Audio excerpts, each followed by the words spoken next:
Okay, welcome to video 3 of the resurrection position. First of all, I'm going to do it. I made a model here of the side profile of your pot that you're trying to make on the wheel. I'll just turn the wheel off so it's because it spins around when it's turned off.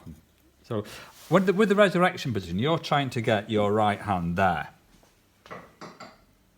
So what you've got is you've got the outside wall there, the rim tucked into there, and the inside wall there, and the bottom corner is the tip of your thumb there. But you're in the 7 o'clock position.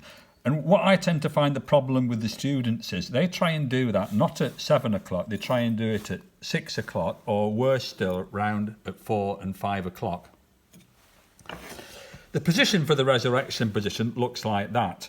Now you will note that my left arm is resting on the plastic sill, whereas my right arm is in space, but my elbow is tucked into my body. My right hand is just going underneath my wrist a bit, and you can see my fingers sticking up on the other side. And if you lift your fingers up slightly, that means your fingers won't catch with the wooden bat as it spins around. So if I just take my left hand off, this is the important hand. Your right hand is the important hand because that becomes the former. And it's this part of your hand that forms the outside wall. So when you draw the wall in, you kind of do that. I'll do that a few times so you get it. So you kind of hinge from there and you slowly come up. So that it's that forms the outside volcano shape with your thumb on the inside. I'll do it again. You just start from there and you slowly come up to there so you get that angle there. The trouble I have with beginners learning this technique is they don't do that. They kind of push this finger into the pot and they end up with a volcano the wrong way up. They end up with it narrow going to wide. So make sure that you kind of do that, and that will really help you.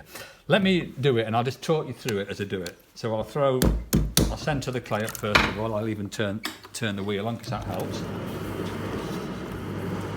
So this ball of clay is not stuck to the wheel, which occasionally happens. So if that happens, just hold on to it and the friction will build up and it will eventually stick.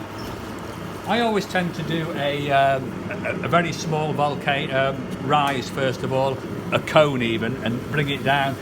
And when I'm doing that, I'm just checking whether there's any air in it. And if there is any air in it, I might cone it again. But this piece of clay feels bloody all right. It feels fine. Resurrection position, okay. My thumb is in the middle there, right? Okay, like that. And it's the side of my thumb that presses down. It's because beginners try and do that. They try and press down with the front of the thumb, and it's actually the side of your thumb that presses down. This hand wraps around there, so my little finger goes to about 12 o'clock, and I'm working at 7 o'clock on the wheel. So here we go. You press down with your thumb. You draw out, and then your outside hands take over and you bring it into the volcano shape. And it's a brilliant way of centering up a piece of clay and opening out the clay and just making sure that the rim is on centre. And just let me show you the wonders of the resurrection position. If I just draw it up a little bit and I do some damage to the rim, and I think you can agree that that is pretty significant damage to the rim. Punch it a bit as well, put a few things on that, if you get like a side profile on that. So I'm going to come on with the resurrection position and try and resurrect it. I'm going to come on very, very, very slowly.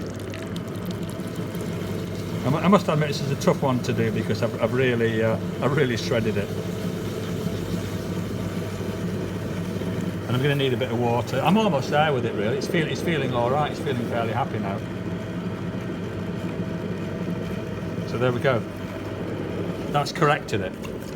And I can then go on and make a pot with that. Thank you very much for listening to me. If you want to learn how to do the resurrection position, why don't you come and join me on a 5-day course. Thank you.